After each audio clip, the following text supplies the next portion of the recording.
आज हम देखेंगे त्रिभुज का क्षेत्रफल, वो भी इस फॉर्मूला से 1/2 बेस गुने हाइट, या इसी को हम बोले तो 1/2 बेस को हम बोलते हैं आधार और हाइट को हम बोलते हैं ऊंचाई। तो इस फॉर्मूला के सहारे से हम निकालना सीखेंगे त्रिभुज का क्षेत्रफल। हीरोन सूत्र से कैसे त्रिभुज का क्षेत्रफल निकलता है वो मैंने बताया हुआ है, अगर आपने नहीं देखा है तो उसे चाहिए जरूर देखिए और उस क्वेश्चन का जवाब भी दीजिए। तो इस फॉर्मूला को लगाने से पहले हमें थोड़ा सा त्रिभुज के बारे में समझना पड़ेगा।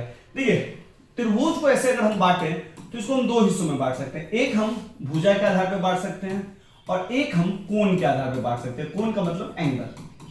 तो हमें इसमें क्षेत्रफल निकालना है कोण के आधार पर।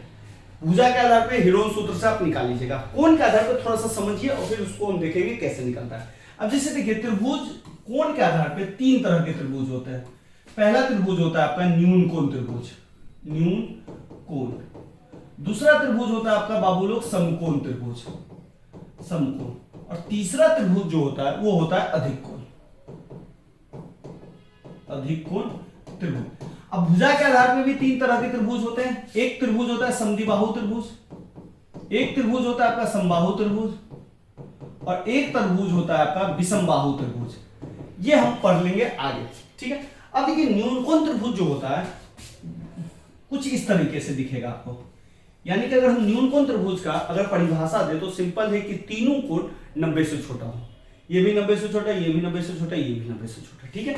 समकोण त्रिभुज जिसका एक कोण 90 डिग्री हो, कुछ इस तरह से, ठीक है। और थर्ड बन रहा है आपका, ये हम मान लेते हैं ये है 90 डिग्री।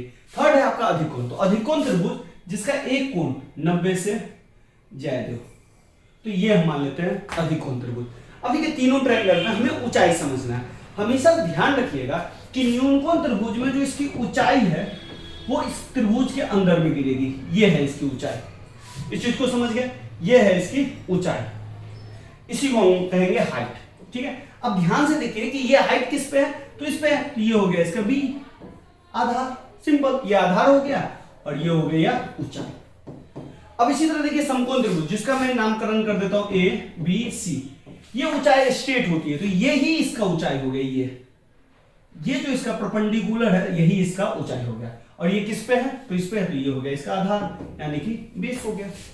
अब देखिए अब हम देखते हैं अधिक कोण त्रिभुज में। अधिक कोण त्रिभुज में हमेशा ध्यान रखिएगा कि इसका जो ऊंचाई है ना ये इसके त्रिभुज के बाहर गिरेगा और इससे इसको मिला दीजिए, यानी कि ये हो गया इसका ऊंचाई और ये हो गया इसका बेस।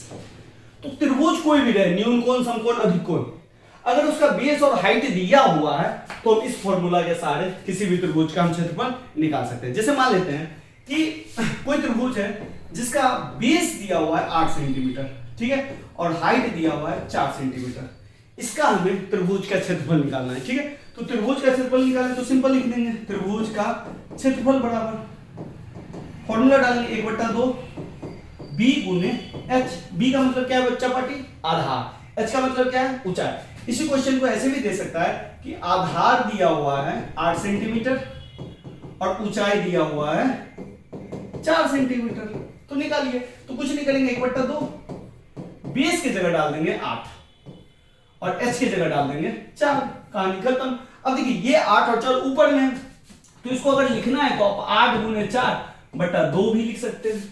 लिखने का तरीका नहीं लिखना है, अगर आप जानते हैं कि ऐसा होता है तो यहीं से काट दीजिए। तो चलिए हम यहाँ पे लिखे तो काटते हैं, यहाँ से 2 दूनी 4, नीचे में कुछ नहीं बचा तो 8 दूनी 16। और आप जानते हैं कि क्षेत्रफल हमेशा स्क्वायर में लिखा जाता है, यानी कि वर्ग में लिखा जाता है। तो ये सेंटीमीटर है तो ये हो गया सेंटीमीटर स्क्वायर, कहानी खत्म। उम्मीद है आपको समझ में आ रहा है। सेकंड क्वेश्चन देख लेते हैं समकोण त्रिभुज में। मान लेते हैं कि समकोण त्रिभुज का आधार दिया है आपका 10 सेंटीमीटर, कर्ण दिया हुआ है आपका 13 सेंटीमीटर, इसको हम 12 सेंटीमीटर कर लेते हैं, ठीक है। आधार दिया 12 सेंटीमीटर, कर्ण दिया हुआ है 13 सेंटीमीटर। कह रहा है त्रिभुज का क्षेत्रफल निकालिए, त्रिभुज का क्षेत्रफल निकालिए। कौन से त्रिभुज का, तो ये समकोण त्रिभुज है बच्चा पार्टी, ये समझिएगा, क्योंकि समकोण त्रिभुज है तो सबसे पहले आप समकोण त्रिभुज के बारे में एक चीज समझिए। ये मान लेते हैं कि ये है आपका समकोण त्रिभुज जिसमें ये है आपका 90 डिग्री, ठीक है, ये हो गया 90 डिग्री। अब हमेशा एक चीज ध्यान रखिएगा कि समकोण त्रिभुज में 90 डिग्री के सामने वाले को हम कहते हैं कर्ण। क्या बोलते हैं, कर्ण। इसको बोलेंगे, कर्ण का मतलब हाइपोटेनस। इसका मतलब एच का मतलब यहाँ पे हाइपोटेनस है, हाइट नहीं है, समझ जाइएगा। इसको क्या बोलेंगे, हाइपोटेनस। ठीक है, अब देखिए अगर मैं इसको न्यून कोण मान रहा हूं तो ये हो गया हमारा P और ये हो गया हमारा B।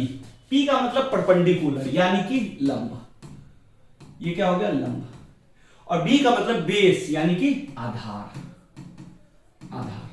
अब आप जानते हैं कि समकोण त्रिभुज का लंब ही उसका ऊंचाई होता है, लेकिन हमारे पास तो लंब दिया ही नहीं है, लेकिन हमारे पास B दिया हुआ है 12 और H दिया हुआ है 13, तो इन दोनों के सहारे से हमें ये निकालना पड़ेगा, और ये निकालने के लिए हमको पाइथागोरस ट्रिक यूज करना पड़ेगा, जिसको हम कहते हैं पाइथागोरस ट्रिक।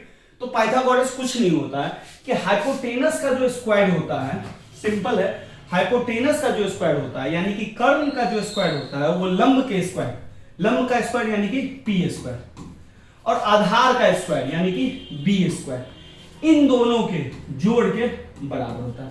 कहानी खत्म, बात समझ गए, ये फॉर्मूला याद रखिए, कहानी खत्म। अब देखिए बच्चा पार्टी आराम से, एच आपका कितना है 13, तो आप डाल दीजिएगा 13, एच 13 है ना, लेकिन स्क्वायर भी है तो स्क्वायर डाल दीजिए। पी कितना है तो आप कहिएगा पी तो है ही नहीं, छोड़ देते हैं पी, तो पी स्क्वायर। बी कितना है तो बी आप देखिए 12 का स्क्वायर, क्योंकि आपने देखिए ना आधार और कर्ण दिया हुआ। अब चलिए 13 का स्क्वायर आप जानते हैं, अगर नहीं है तो वर्ग थोड़ा सा 1 से 30 तक आप याद कर लीजिए। 13 का स्क्वायर नहीं निकालना होता है तो 13 को 13 से गुना कर दीजिए, ये हो गया 169 बराबर पी स्क्वायर, तो पी स्क्वायर हो गया। 12 का स्क्वायर फिर उसी तरीके से 12 गुने 12, अगर याद है तो डालिए 144 हो गया। अब इस 144 को इधर फेंक दीजिए, ये इधर 169 है। अब देखिए 144 प्लस में इधर जाएगा तो कितना में आ जाएगा, माइनस में, तो ये हो गया माइनस 144। प्लस माइनस कैसे होता है ये भी मैंने बेसिक वाले में बताया, अगर आपने नहीं देखा है तो 0 to हीरो सीरीज देख लीजिए, 18-20 लेक्चर है, सब आपका कंफ्यूजन दूर हो जाएगा कि प्लस माइनस क्यों होता है, माइनस प्लस क्यों होता है। अब इधर बच गया क्या, पी स्क्वायर, क्योंकि ये 144 तो इधर आ गया। अब यहाँ पे आपको दिख रहा होगा घटाओ, 169 में से 144 घटाइएगा बच्चे पार्टी, तो आसान है 25 आएगा, और इधर है आपका पी स्क्वायर, यानी कि ध्यान से देखिए कि पी स्क्वायर बराबर कितना आया, 25 आया, यानी कि मैंने इस टर्म को इधर लिख लिया और इस टर्म को उधर लिख दिया, क्योंकि बराबर है, ए बराबर बी है बच्चा पार्टी, तो मैं क्या बी बराबर ए नहीं लिख सकता हूं, तो आप यहां लिख सकते हैं, दोनों बराबर है। अब देखिए ये जो स्क्वायर है, ये स्क्वायर अगर हटता है तो सीख जाइए, इधर लग जाता है रूट, स्क्वायर हटता है तो क्या लग जाता है, रूट लग जाता है, तो रूट हो गया 25। अब ध्यान से देखिए 25 का स्क्वायर रूट आपने याद किया होगा, और पी का मान हो गया 25 का स्क्वायर रूट होता है बच्चा पार्टी 5, ये आपको याद रखना पड़ेगा। तो 1 से 30 तक स्क्वायर और 1 से 30 से स्क्वायर रूट, ये सब आपको याद होना चाहिए। अगर नहीं है तो जाइए, मैंने बनाया हुआ है लेक्चर, वहां पे आप देख लीजिए, समझ जाइए, फिर एप्लीकेबल करिए। अब पी कितना आ गया 5, तो पी निकल गया 5, और ये लंब ही आपका ऊंचाई है, तो ऊंचाई कितना निकल गया बच्चा पार्टी 5। अब फॉर्मूला लगाना तो लिखिए त्रिभुज का क्षेत्रफल, ये आपको समकोण त्रिभुज का क्षेत्रफल लगा के गुमराह किया हुआ है, कुछ नहीं है। त्रिभुज का क्षेत्रफल क्या है, समकोण त्रिभुज का क्षेत्रफल लगता है, लिख लीजिए। आपके पास बेस और हाइट है, कुछ भी करें हमको कहानी खत्म है, तो 1/2 बेस कितना है बच्चा पार्टी बी, और हाइट कितना है h, तो देखिए 1/2 बेस जो है ये है आपका 12, और यहाँ पे h कंफ्यूज नहीं होइएगा, ये वाला h ले लीजिएगा 13, ये हाइपोटेनस है, इस बात को ध्यान रखिएगा। तो यहां वाला जो h है ये है लंब, तो ये हो गया 5। अब काटिए यहां से 2 से 6 से घटा, 6 पंचे 30, अगर सेंटीमीटर है तो सेंटीमीटर स्क्वायर हो गया, इस तरह से ये आराम से निकल गया, कहानी खत्म। अब चलिए अधिकोण त्रिभुज में ले लेते हैं, ये है आपका एक त्रिभुज अधिकोण त्रिभुज। अब ये अधिकोण त्रिभुज है बच्चा पार्टी, तो देखिए ये जो है यहां से गिरा, इसको हम कर देते हैं हाइट है, तो ये हाइट मान लेते हैं 10 सेंटीमीटर, और ये बेस हो गया आपका बी हो गया मान लेते हैं 12 सेंटीमीटर। तो कमेंट करके हमें बताइए त्रिभुज का क्षेत्रफल क्या होगा, और फॉर्मूला आपको पता है वही लगेगा जो हर जगह लगता है, बेस इंटू हाइट। अब ये नहीं सोचिएगा कि इसका क्या मतलब है, इससे हमको कोई मतलब ही नहीं, हमको यही बेस चाहिए, इतना ही बेस चाहिए। तो निकालिए और कमेंट करके हमें जरूर बताइए, और अपने दोस्तों को जरूर शेयर करिए।